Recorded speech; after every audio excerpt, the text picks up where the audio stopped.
यहां जाने लगा। क्लियर है? अब इस सेल में पहले से ही ग्लाइकोप्रोटीन है, तो इस ग्लाइकोप्रोटीन ने इस वायरस को पकड़कर मार दिया। इस ग्लाइकोप्रोटीन को ही इंटरफेरोन कहते हैं। ठीक है, क्या बोलते हैं? इंटरफेरोन। तो क्या लिखा है? वायरसों से संक्रमित कोशिकाएं ईसीएफ में विशेष प्रोटीन्स का स्राव करती हैं जो शरीर की अन्य कोशिकाओं को वायरस संक्रमण से बचाता है। समझ में आया? ये जो मैंने इंटरफेरोन की बात बताई है, ये तुम्हें समझ में आई है? क्लियर है क्या? अगर किसी सेल के ऊपर वायरस ने अटैक करा है तो उस सेल ने अपने आप को बचाने के लिए क्या बनाई? ग्लाइकोप्रोटीन।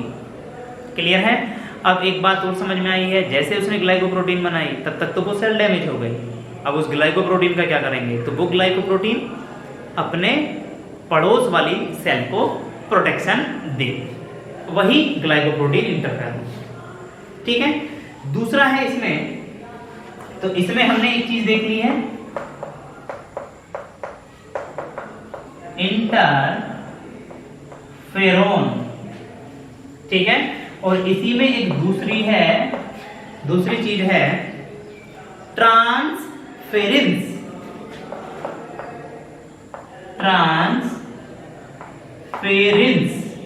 ठीक है, ट्रांसफेरेंस।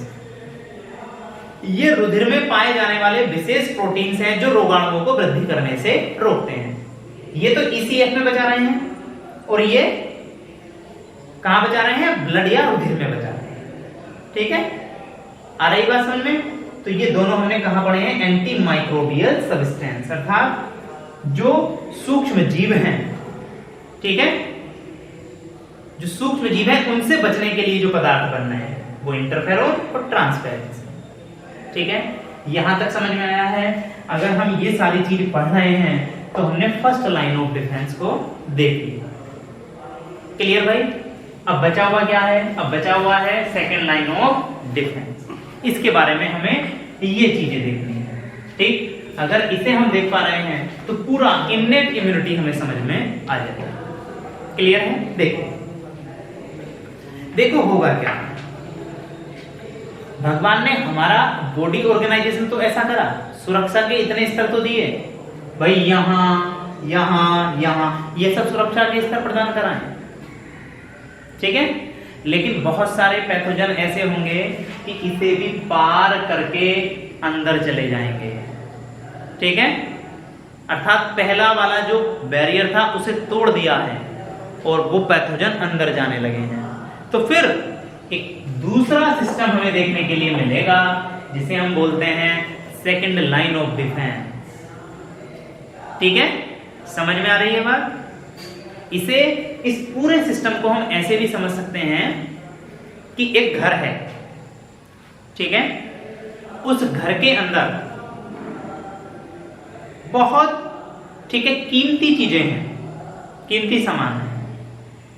ठीक है, जिनकी हमें सुरक्षा करनी है।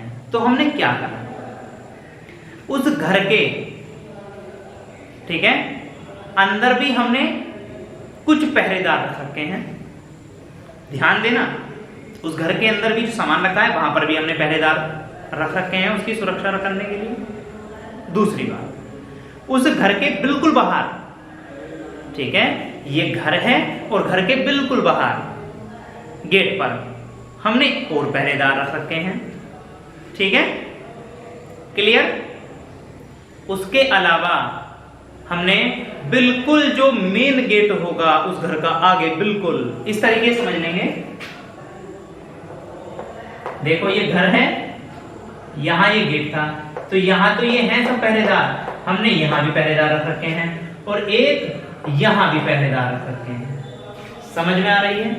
क्लियर है? तो सबसे पहले तो भैया कोई भी आएगा दुश्मन तो इससे लड़ेगा।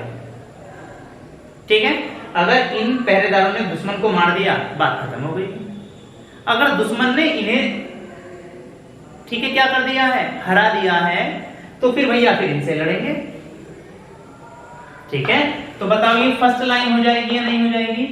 ये सेकंड लाइन और ये अंदर जो एक्टिविटी चलेंगी, तो कुछ तो दुश्मन ऐसे भी होंगे, इसे भी मार देंगे, इसे भी मार देंगे और अंदर जाकर लड़ेंगे। ठीक है, तो हमने ये वाली फर्स्ट लाइन तो पढ़ ली है, इसे दुश्मनों ने अगर तोड़ दिया है तो यहां पर जाना पड़ेगा और इसे हम देखते हैं ये कैसे अपने आप को बचाते हैं। ठीक है, इस घर के जो कीमती सामान को सेकंड लाइन वाला डिफेंस कैसे बचाते हैं देखते हैं। देखो, सुरक्षा का प्रथम स्तर जो फर्स्ट लाइन ऑफ डिफेंस है वो पूर्णतः अभिज्ञ नहीं होता। अभिज्ञ का मतलब ऐसा नहीं है कि उसे कोई भेद ही नहीं सकता है, ऐसा नहीं है, उसे भेदा भी जा सकता है। ठीक है, अतः कुछ रोगाणु इस स्तर को पार करके शरीर के अंदर पहुंच जाते हैं और इनको नष्ट करने के लिए सुरक्षा का दूसरा स्तर तैयार खड़ा है, सेकंड लाइन ऑफ डिफेंस तैयार है। आ जाओ, ठीक है, क्लियर है, देखते हैं।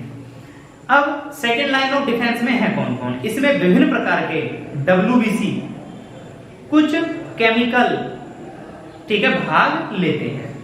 ये शरीर के सामान्य रक्षा उपक्रम है। ठीक है, ये रक्षात्मक आवरण रक्षा के उपक्रम है, रक्षा के छोटे छोटे हिस्से और शरीर को अविशिष्ट प्रतिरक्षा प्रदान कराते हैं। ये श्वेत रुधिराणु 3 प्रकार के होते हैं। Mainly second line of defence में WBC का परिवार ही है पूरा। ठीक है, WBC का परिवार है। अब उसमें WBC के परिवार में 3 सदस्य हैं। एक तो मोनोसाइट्स, दूसरा लिम्फोसाइट्स और तीसरा मैक्रोफेजेस। ये 3 प्रकार की कोशिकाएं क्या करेंगी? सेकेंड लाइन ऑफ डिफेंस तैयार करेंगे। ठीक है, इसमें सबसे पहला आता है फैगोसाइटिक डिफेंस सिस्टम। इसे देखेंगे, फैगोसाइटिक डिफेंस सिस्टम कैसे करेगा ये काम। फैगोसाइटोसिस तुमने पढ़ा भी हो, फैगोसाइटोसिस इसे बोलते हैं भक्षाणु, ऐसे ही बोलते हैं कुछ, यही है भक्षाणु। ठीक है, हाँ ठीक है, भक्षाणु। या इसे भी छोड़ो, पहले मुझे इस शब्द को तुम ध्यान करो, ये तुम्हें पता होगा। भक्षण, खाना। ठीक है, किसी भी चीज को खाना। फैगोसाइटोसिस, पहुंच जाओ जरा अमीबा पर, उसके स्यूडोपोडिया पर। ठीक है, स्यूडोपोडिया पर। ठीक, वो क्या करता है? स्यूडोपोडिया की हेल्प से उन्हें खा लेता है। ठीक है, अब होगा क्या? जैसे सेकंड बैरियर पर पहुंचता है, ठीक है, जैसे ही सेकंड बैरियर के पास कोई पैथोजन पहुंचता है तो वो क्या करेगा देखते हैं। हम जानते हैं जो WBC है, देखो सेकंड लाइन ऑफ डिफेंस तो WBC तैयार कर रहे हैं, तो हमने ये WBC बनाया है। क्लियर है? अब कोई भी पैथोजन जब आया है तो ये WBC क्या करेगा? केशिकाओं की दीवार से बाहर आ जाएगा, ब्लड से बाहर आएगा। ठीक है, और ये जो पैथोजन है, इस पैथोजन को भक्षण करके, खाकर क्या कर देगा? नष्ट कर देगा। खाता कैसे है? फैगोसाइटोसिस क्या है? इसके जो ये स्यूडोपोडिया होंगे, इन्हें ये आगे बढ़ाता चला जाएगा और ये कहां चला आएगा? अंदर चला जाएगा और इसे डाइजेस्ट करके क्या कर देगा? खत्म कर देगा। हमने पढ़ा है फैगोसाइटोसिस। ठीक है, तो क्या लिखती है देखो तुम्हारी बुक कि श्वेत रुधिराणु यानी कि WBC में अमीबा के समान स्यूडोपोडिया द्वारा भ्रमण करने की क्षमता होती है। ठीक है, और ये केशिकाओं की दीवार के सूक्ष्म छिद्रों से, जो ब्लड वेसल्स हैं, ब्लड कैपिलरीज हैं, उनमें छोटे छोटे छिद्र होंगे, उन छिद्रों से ये WBC बाहर निकल कर आ जाएंगे। ठीक है, और ध्यान रखेंगे ये जो प्रोसेस है, मान लो ये कैपिलरी है, इसमें छोटे छोटे छिद्र थे, यहां से बाहर ये WBC निकल कर आए हैं। क्लियर है? ये WBC क्या है? बाहर निकल कर आए हैं। इस प्रोसेस को डायापेडेसिस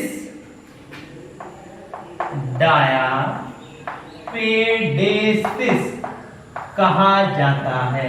ध्यान रखेंगे, डायापेडेसिस क्या है? ठीक है, केशिकाओं से WBC का बाहर निकलना, और ये बाहर निकल कर आएंगे और क्या कर लेंगे? उन पैथोजन को खाकर नष्ट कर देंगे। ठीक है, तो हमने सेकंड लाइन ऑफ डिफेंस में कहां तक बात कर ली है? Phagocytic defence system. ठीक, इससे अगले सारी चीजें हम नेक्स्ट वीडियो में डिस्कस करेंगे। इस वीडियो में इतना है।